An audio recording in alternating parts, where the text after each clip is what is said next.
Like many people, my spiritual journey, my awakening began with great excitement and hope for the future. That was in 1999.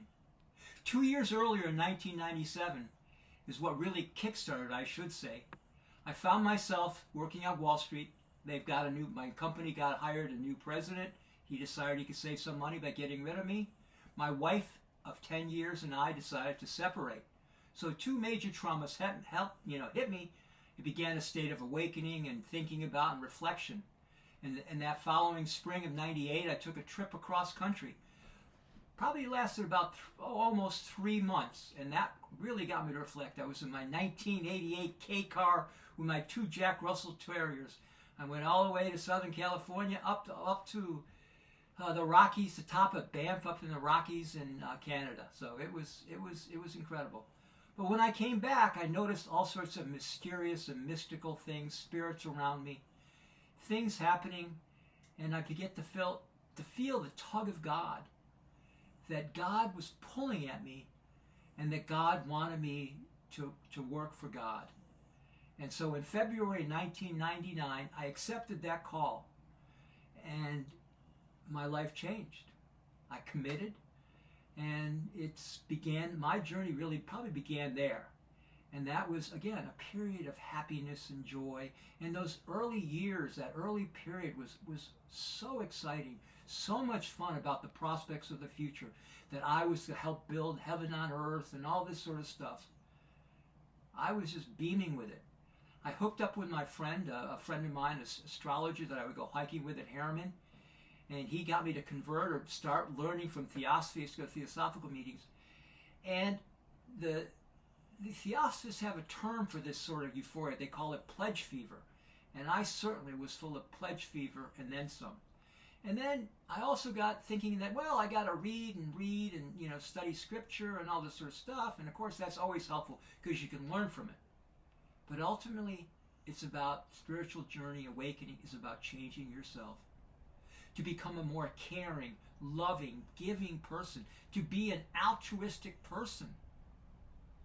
That is what I believe the journey is. Now, yoga can talk about, union with God, of stilling the mind. Those are really important things. But it's really about becoming a better person, to becoming like the divine, or close to it as possible. Now, as I progressed on my journey here, my path, trouble began. I began to run into troubled waters. Things kept, I'd have sleepless nights. I'd have a panic attack. I'd get super angry or whatever.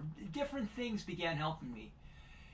This could be, for others, this could be an example of could be a health issue, a severe accident or something, or punishment or jail time. It could be whatever.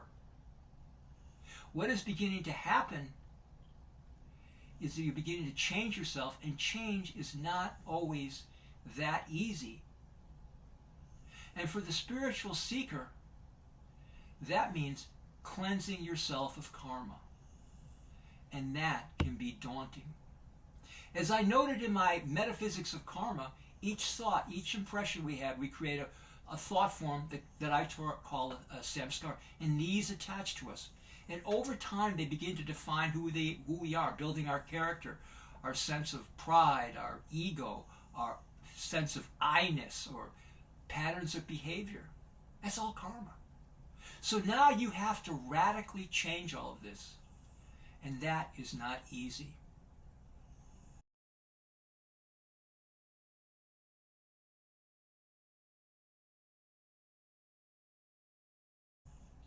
I remember years, I don't know, geez, it must have been back in 2000. I remember listening to a psychiatrist, a psychologist say that if you have a major issue that you have to deal with, like if you have a character flaw, if something's wrong with you, and you're fighting to get over that issue that you have, it is going to fight like the dickens to save itself. It is not going to let itself be expunged or purged from your body. And that is something that you're going to have to face with karma. I remember I was in the Adirondacks in 2016-17 and talked to a woman who was a French Canadian. She said there was a term for it. I wrote it down, forgot it. But basically, karma can be very painful to get rid of, and it can take time and effort, and it can fight like the dickens. And if you want to get an example of that, I think I'd just say to you, look at some of these alcoholics that fight, the difficulty they have, how they go to a rehab, get up, and then fall right back down into alcoholism, get up again, and then fall down again. That's the process that you face. Now, that doesn't necessarily mean that each issue that you're going to have is going to fight like the dickens, but it could. And the most important thing is to realize what is going on. So when you see it, I didn't know. There wasn't much written. I mean, some things about Dark Night of the Soul, but I didn't see much. I didn't read much. I looked for it. I couldn't find it. What the hell's going on? Why am I not sleeping? Why am I getting depressed at times? Why am I having pain? All these things are a reflection of you trying to purge your body and change who you are. Now, some people could call this your Dark Night of the Soul. I don't think it is the Dark Night of the Soul.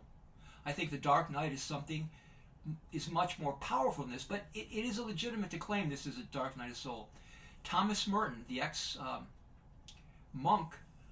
he wrote a book, Dark Night of the Soul. He's also a psychologist, I believe, and I would recommend, that's a good book because he talks about that, and to understand the grief and anguish and how difficult this thing and how you can help overcome it. So when you begin your journey, or your journey can be joyful, at some point it's going to run into troubled waters. And that is a positive sign. See this development for what it is, a positive sign that you are progressing. Now, if you've been on the path for a year or 2 years, seriously meditating, helping the poor, working at a soup kitchen, all these things that you should be doing, if you're not having issues, then you've got to ask yourself why those issues. And I would just say to you, it's probably your spiritual nutrition. And this sounds crazy, and I've alluded to it in some of my videos, but I probably need to talk about it much more. I talk about it in my Everything Has Karma book quite extensively. But spiritual nutrition, think about it this way. If you want to build muscle in your body, you need to eat protein. If you don't eat protein, you will never build muscle. Doesn't matter how much you lift, how often you lift, or whatever, you need protein to build muscle. Your body, your physical body, needs food, water, and oxygen to survive and to thrive. Your energy body needs energy. Your soul needs spiritual nutrition. And so, that's something that's very important. A lot of people are lacking. And you can reduce that. The bigger issue is that you can reduce that if you are, let's say, for example, hanging around with the wrong crowd, or you are, you're too much internet, too much computer time. Well, if you're using, cell phone signals, those things can all interfere with spiritual nutrition. So you have to be very careful of that.